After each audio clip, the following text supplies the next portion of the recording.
Today's video from Sam for SL. We're just taking a quick look at use of the X time button in the reg mode. Normally you'd use it for sale multiplication, but you can also use it to check the date and time on the register.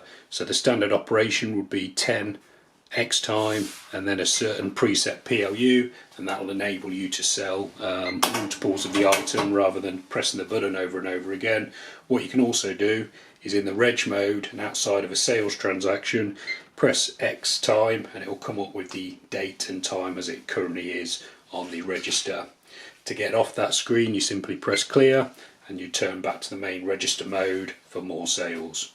Okay, hope that video has been helpful. Got plenty more videos showing you how to get the best out of the NR-500 series, which you're welcome to check out. You can also subscribe to this YouTube channel or visit samforshelp.co.uk for more.